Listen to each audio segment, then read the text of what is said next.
My name is Allie Pfeiffer. I am going to be a sophomore in college this fall at the University of Hartford in Connecticut. I'm majoring in politics and government, and I hope to graduate in 3 years and attend law school when I am done with my undergraduate degree. I'm also currently working with Perry Aftab of Wired Safety in the fight against cyberbullying. I was a victim of cyberbullying this past December of 2010. A Facebook page had been set up using my personal information, including my name, an email address that was mocking my own, my birth date, and the schools that I do attend. Once I first saw it, I was in shock. I couldn't believe that someone would go out of their way and take tons of time to mock me for no apparent reason. The Facebook page had a default picture of a cow. It had likes that listed not running, and under books it said, I do not know how to read. Once I saw it, I was incredibly upset and I didn't really know what to do. But instead of staying upset, I decided to fight back. Once I first saw that there was an email address, I went to Gmail, which was the account that held it, and decided to see what I could do.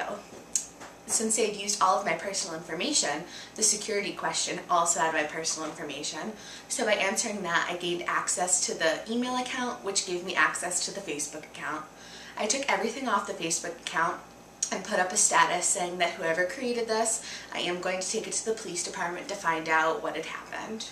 There was also an IP address that had linked back to the email account, and using a free IP address tracker, which is the number listed on every computer, I found out that it was up at a campus in Connecticut, not my own college campus, but I figured out it was coming from a different one.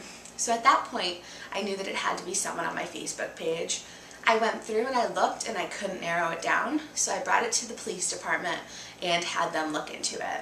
A couple of weeks later, I received a phone call saying that it was one of my best friends and another girl that I had graduated with from high school. I was in shock that a boy that I had known for so long would do such a thing to me. And I had received a phone call from the boy actually asking if I would drop the charges. At that point, it wasn't in my hands, it was in the hands of the police, so I just let them handle it. I did go to court that December, and they did receive charges, all misdemeanors for criminal impersonation and harassment. They did receive 100 hours of community service, and they had to publicly apologize to me in the courtroom. Even though I do feel that they deserved differently, I'm glad that they did get some punishment, and I really do hope that their community service does involve seeing the effects of troubled teens, because I could have taken this a completely different way. I am liking the new coverage of cyberbullying in the news lately, though. When it first happened to me, the term wasn't really known, no one really knew what it was, and I am liking that they're getting the word out there, because we've seen cases such as Tyler Clementi and other such cases that have turned into these tragic events, and I don't think that it will ever stop if we don't get the word out about it. So I'd love to hear from you guys I would love to hear any stories that you guys have, or what suggestions you have to stop the fight of cyberbullying.